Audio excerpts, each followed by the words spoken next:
Well, hello and welcome to Healthy and Active in the Couve. I am certified personal trainer Nick Medlock and also certified nutrition coach. And with me, as always, is Dr. Trent Corey, doctor of physical therapy. And today we're going to have a little abbreviated discussion, but we want to talk about posture and daily movement throughout the day and the effects of, good posture versus bad posture, maybe even getting into the posture of breathing. Some different things that may even allow us to get into I call it office posture, or if you're, a musician, like I also am, just hours and hours playing piano or guitar or things like that, work-related hazards for your body. So, Mr. Trent, I would love to talk about this. What are your thoughts on posture? Yeah, it's an awesome subject. It's sometimes kind of boring because, well, it's funny because once you say the word posture, people go, "Oh, I got to straighten up," and a lot of times it's just puffed up posture. Yeah. But it's at least something people are like, "Oh, yeah, I need to pay attention to." But the big thing is trying to set a habit of some sort of thing that you can continually do in an actively moving way, right? It's not just a static thing. It's about you staying in a good line from, I tell people from ear, shoulder, hip, and ankle, keeping that alignment, or in sitting as well, just kind of making sure that you're not slumping as much. And a lot of times just setting those reminders. It seems so simple, but it is kind of a challenge. And it's really kind of a thing that we all kind of understand is important in many ways. And we'll probably discuss that a little bit more, but like it's just important for us to kind of have ourselves kind of like this mindfulness approach to, okay, I caught myself doing it, just like in meditation. You notice your thought kind of wanders off. You're like, oh yeah, my posture is awful right now. Any way that you can kind of just snap yourself back into that creates the ability for the communication up and down your spine, and your breathing to become a lot better. And your energy level goes up too. So there's so many great things about just the importance of especially for folks who sit all the time, and Yeah. people who do the same things, like you said, any sort of thing that you're doing the same thing over and over again. It's important to be mindful of where your body is in space, so then you have more control over that. So yeah, it's a great subject. I'm looking forward to more discussion of that. Well, some of the things that I see the most dealing with a lot of my senior clients, as well as some people who are very active using their arms, like musicians would be, is maybe the posture of the shoulder blades not moving over the ribs the way that they're supposed to. And then, so I wanted to talk about what's a good posture to learn how to move your scapula versus just taking all the brunt of it on your shoulder joint. Yeah, I mean, the shoulder has, shoulder blade has about 17 muscles attaching to it. And the big ones are like your pec muscles, your lat muscles, kind of rotate you in and kind of pull you forward. That creates this splaying of the shoulder in the back, and then kind of get this hunch of the thoracic spine in more than it normally should be. So we're trying to create a better mobility of that. A lot of times, if we can just help get you opened up in your pecs and kind of get you rotating and extending through that area of your spine, is the big thing. Because a lot of times we think about the shoulder blades, of course. The shoulder has so much incorporating with everything, not just the ball and socket, but how the shoulder blade moves. But really, first thing to think about is how your spine is aligned, and how that even goes from deeper into where your pelvis is, right? Because it's a Mhm. jacked up structure. So if you have the base of it, and you can kind of think about, as you stand, it's actually your feet, right? Everything kind of goes up to your feet, into your adductors, into your pelvis, and then into your lumbar spine. But if you're unstable through that, and you're kind of slumpy through that, then it causes everything else to dump forward too. So it really kind of starts from the center of your body, creating that, but then helping you to feel like you're kind of being pulled up nice and tall. And this really helps you feel so much better, especially folks that come in for shoulder problems, especially, but also neck issues, like neck issues, headaches. Everything's kind of dumped here. There's so much tension here in the back part of their head, and that causes all those nerves to be pinched up and everything. So the more we can kind of just help you just open that up, just getting feeling better, just kind of loosening up, just even just basic shoulder rolls, which doesn't sound too exciting, but also just raising one arm up at a time. I like to test kind of asymmetrical, kind of get a little extension rotation on each side. You can do the basic, go in the doorway and just kind of stretch your pecs, but also just kind of adding in how your trunk moves. All those are good things to kind of get things moving. I always feel better after just doing some basic things like that. It's phenomenal that it's sometimes we think it's going to be a lot of effort and it's going to be tough, but actually a lot of times it feels really, really good.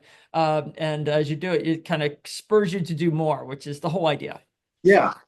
Well, one of the things I'm interested in too is like that super uh, kyphotic posture that leads to the forward head tilt as being number one, from being like this all the time or on your devices, but also as like a breathing compensation so that your body doesn't have to, be so constricted to the throat to compensate from that. How is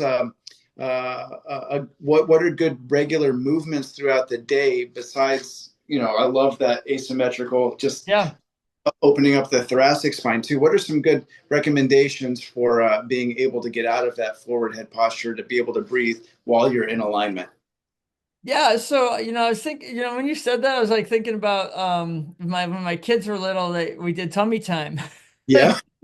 And so tummy time was all about, the baby's kind of curled up in the, as a fetus and it comes up Right. and it's grow, so like anything to kind of open up your hip flexors and then just get like almost in like a Superman position, maybe really hard. I know, I understand like logistically, that's just really challenging, but sometimes just kind of laying on the floor and just kind of being in like a little sphinx position or just even just laying there with your arms out and just even just doing some little swimmers and just open up like Superman just to get the shoulder blades, especially the spot, kind of right in here, the lower traps, lower thoracic area just needs to get moving. That's kind of why I like that one. But those things like while you're doing it, I think a lot of times it's just understanding that when you're looking at something, a lot of times our awareness is in like the front of our eyes in the front, we're thinking about like, on the screen. So we're just kind of diving into the screen and getting heavier and heavier into it. We can kind of think about as we just experience the world that we're thinking that we're looking at something behind our eyes, Yeah. thinking about being a little more aware of us as a total body presence, which sounds kind of little floaty, but but the idea is that we're a little more centered in where we are literally, and that way we're not kind of diving into that. And so I just try to think about those kind of things. Sometimes actually, like for me, if I'm gonna go having to, because necessarily I have to check my email and I get on my phone. Sometimes actually during my day, if I've been at my desk for a while. I'll literally like go back, a lot of times I have the luxury of working at home, but I can lay on the floor or I can lay on my bed Yeah. and I'll just check my phone like laying like that. And so what that does is just kind of opens up my chest a bit. Yeah. It just takes gravity out of my spine and it just helps me get a little relaxation of that. So Yeah.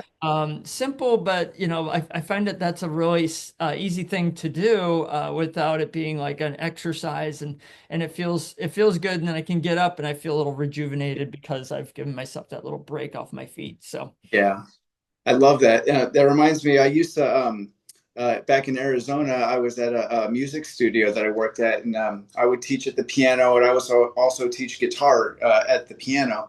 And for part of the time, we would have like Swedish balls instead of office chairs, so that we yeah. could work on, moving our hips better and then being more active in our core. Even though it was a music studio, we were very wanting to keep good posture throughout the day. But I would take it oftentimes when I didn't have a student and take it into the middle of the floor and do like a back bend on it and just open everything up. And that I still do that at the gym here if I've got, one of those Swedish balls. But that's one of my favorite things too. And then it helps support my neck, but I could get deep, deep stretches.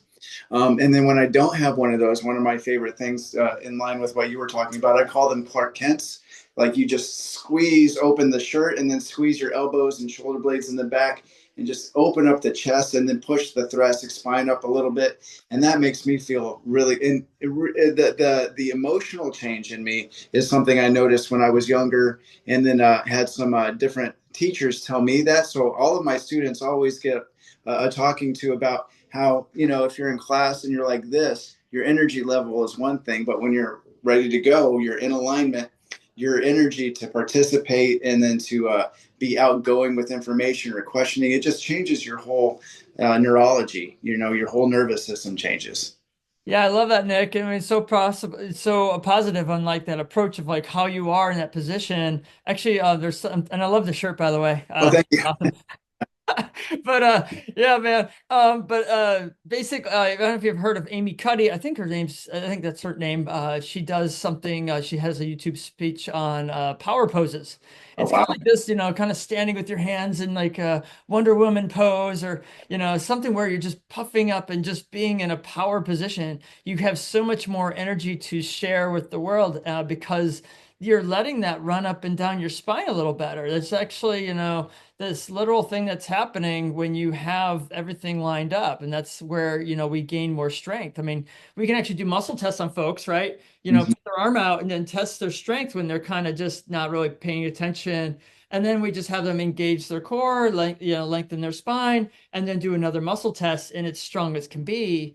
And the thing is, I didn't take 6 to 8 weeks for their muscles to build, strength, right? Right, right. Just about lining their body up. And that's all it is. A lot of times, if and same thing with my runners, if I can get their posture moving better and they're in the better power position, those muscles have better leverage to work from. And the same thing with any sort of work position, that the more we have our body in everything going for it, basically we're kind of going downhill, where before it was trying to fight against your own body's mechanics. So Right. super simple things can go such a long way. And a lot of times, we'll kind of talk about, hey, posture is important, but like just to get into like, especially like when I have people do a test retest thing, it really Yeah. drives the point home that it is a super important thing that we get that true actual power, and that we want to stay in that as best we can. Just understanding, just like the meditation, how we kind of drift off and we kind of go back, but the more we get it, wired, the better it fires, and the easier we go back to that over and over again because of the positive results we're getting from that. So Yeah. this is great. Yeah, Yeah. wonderful. Well, something I'd like to discuss too is context for posture, because I love to sit up straight.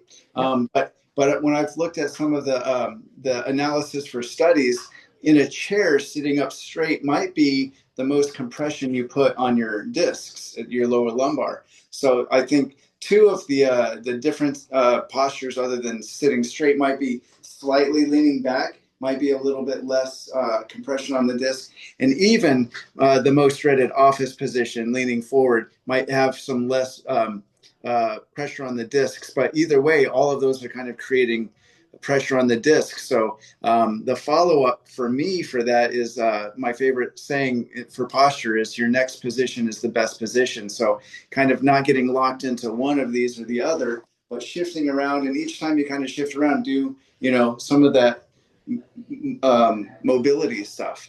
Open up your body, maybe shift every few minutes or so. Yeah, I think the biggest thing, a lot of the problem is with, especially an office situation, is like people get locked in.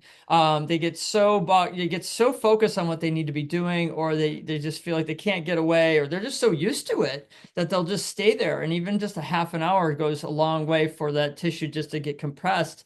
A lot of our tissues are viscoelastic, which is just basically rate dependent, meaning the longer you hold there, it kind of keeps compressed like a memory foam mattress, right? And so as you press there, you just kind of keeps pressing and pressing and compressing. And so eventually your body loses that water content that allows it to kind of move. So the more you move around or just get out of that position, you just stand up and go for a walk, or just, those kind of things help things move around. And so it's very dynamic. So as I'm sitting, I'm usually kind of scooting in my chair, like kind of like fidgety, right? And a lot of times this goes back from, being a kid, being taught in school, hey, you need to sit still. So, but like, Right. that fidgeting wasn't okay, but actually a lot of times people need to be moving around and get Yeah. up. And, I'll be here, and then sometimes I'll slip. I probably can't see it, but like I'll slip knee down and just kind of go half kneeling for a while, right? Just to open up one hip, or a lot of times actually we'll check on, this is one thing maybe I've told you about, like it's called total motion release. You check body left and right. And basically, if one side's tighter than the other, your body has a preference to one side. And so Yeah. actually what you can do is just bias one knee, bias knees to one side. So if my left twist is a good twist for me, I can put my knees off to the side and do my typing here for a little bit. And Mm, so, and you can switch it up. You can kind of play with these types of things, but simple things can go really a long way.